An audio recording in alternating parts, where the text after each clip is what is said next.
What's up, my ninjas? How's everyone doing today?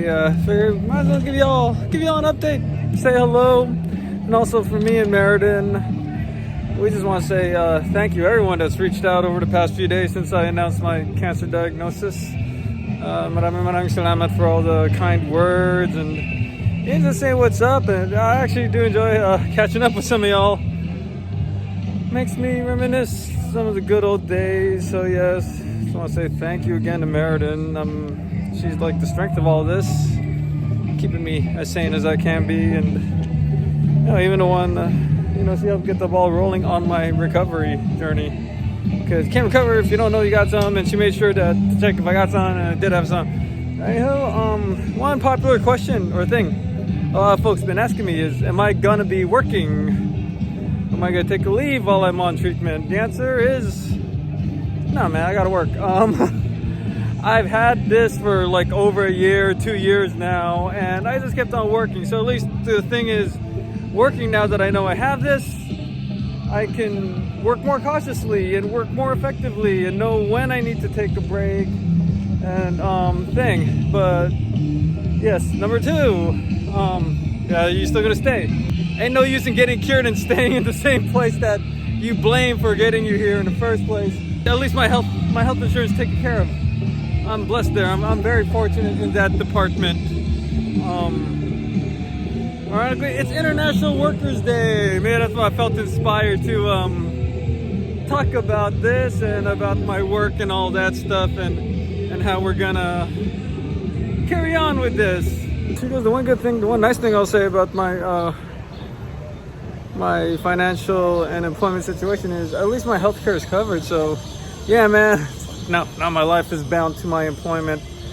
So yeah, I can't really, throughout this treatment, I don't think I should be getting up and going anytime soon. Not until the treatment's settled and there's enough time between the treatment and the follow-up appointment. So we're gonna keep that. Yeah, man, I'll be around. I guess think of it as a goodbye tour.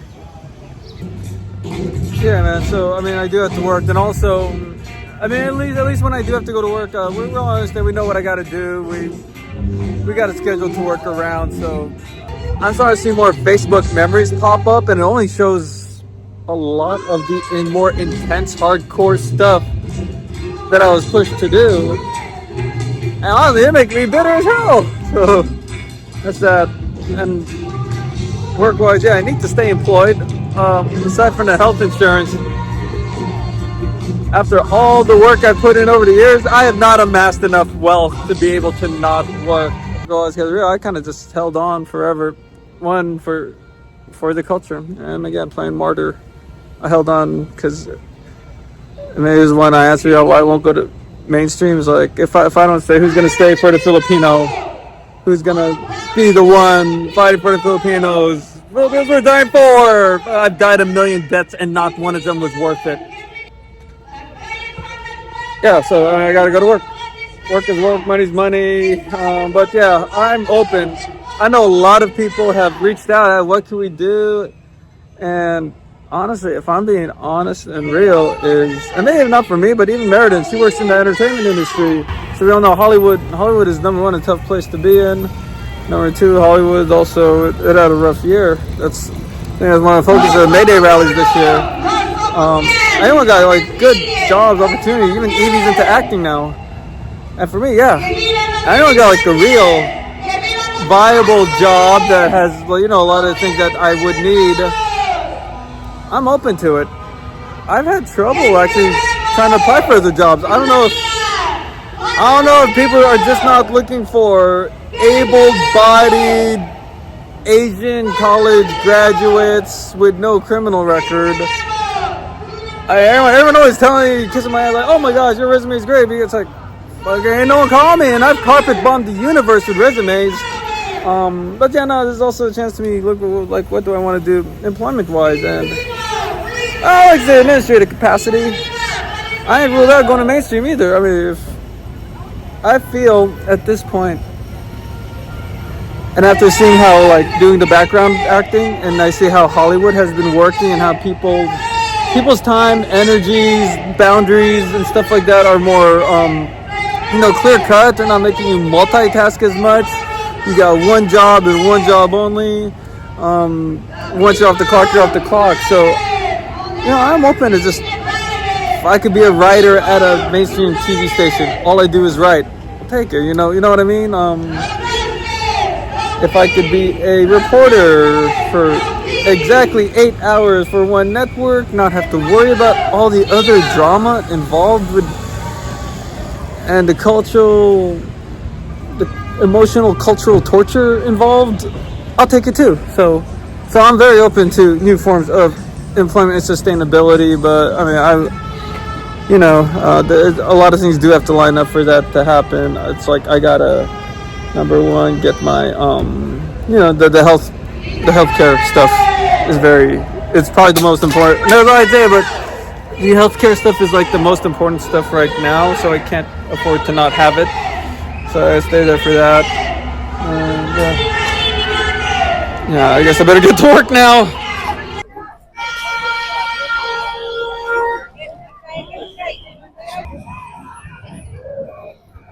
As some Filipinos hit the streets for I'm gonna make another stop at another rally.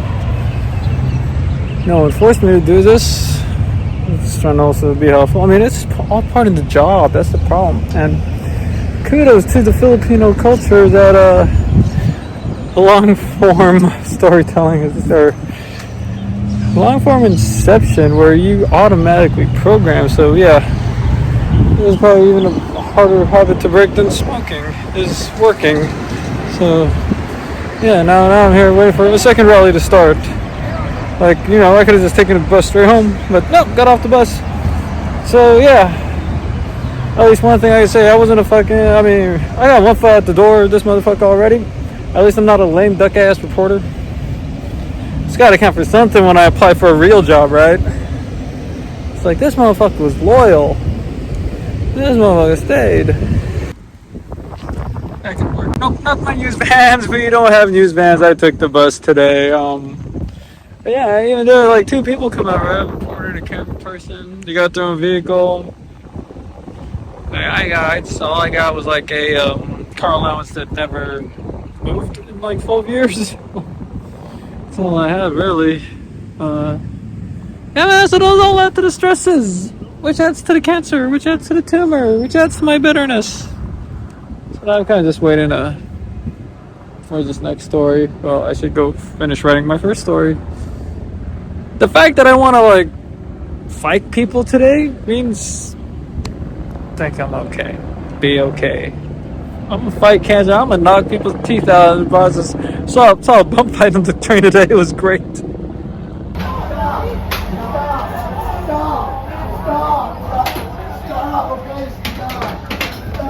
fucking talk shit, nigga. Stop. Get off the train. Well, here I am. Not gonna lie, it is hard to not smoke a cigarette while I wait for all this stuff to happen. You know what I mean? Well, let's just go do the speeches, do your interviews or whatever. Let's go home. You know what I mean?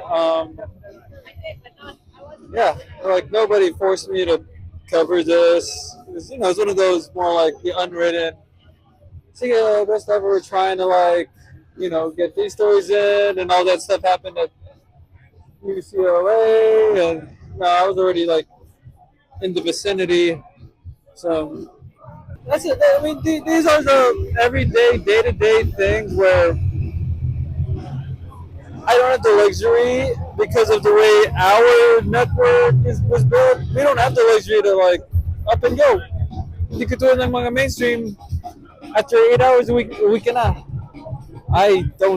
We've never had that option of 9 to 5. It's like, go till the job is done. And yeah, man, that's what contributes to a lot of people's, I think, not just health, but our emotional state. So. Oh, the unconventional's got to go! Hey, hey.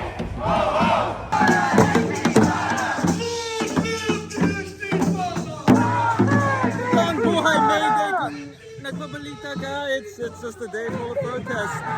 A lot of the issues. Where's my family?